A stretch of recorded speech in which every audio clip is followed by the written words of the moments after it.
Hey everybody, this is Pelvis. Welcome to another edition of This Day in Rock and Roll History. Today is February 13th, 2022. We're going to go all the way back to this date in 1961. So sit down, buckle up, and let's go. February 13th, 1961. Frank Sinatra launched his own record label, Reprise Records, to allow himself more artistic freedom. And each artist signed to that label would have complete artistic freedom and at some time have complete ownership of their own work. Reprise later became the home of many U.S. acts such as Neil Young, Jimi Hendrix, Joni Mitchell, Randy Newman, and the Beach Boys. On Frank. February 13, 1967, the Beatles released a double A-side single, Strawberry Fields Forever and Penny Lane, on Capitol Records in the U.S. This single spent 10 weeks on the charts, peaking at number 1. February 13, 1967, the Monkees announced that from now on they would be playing on their own recordings instead of session musicians. Stands to reason.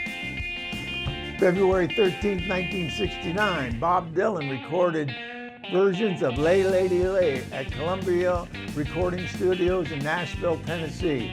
Lay Lady Lay was originally written for the soundtrack of the movie Midnight Cowboy, but wasn't submitted in time to be included in the finished film. What a shame. February 13, 1974, David Bowie turned down an offer from the Gay Liberation Group to compose the world's first gay national anthem. February 13, 1978, Dire Straits began recording their first album at Basing Street Studios in London. The whole project cost $21,250 to produce.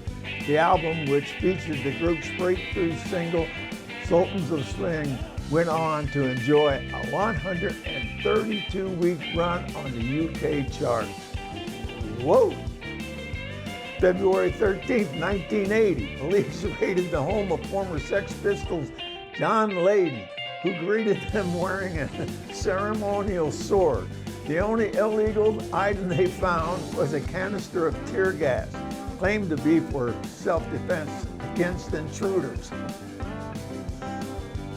February 13, 2002, American country singer, songwriter Waylon Jennings died in his sleep after a long battle with diabetes. February 13, 2004, Led Zeppelin were awarded a Lifetime Achievement Award at this year's Grammys.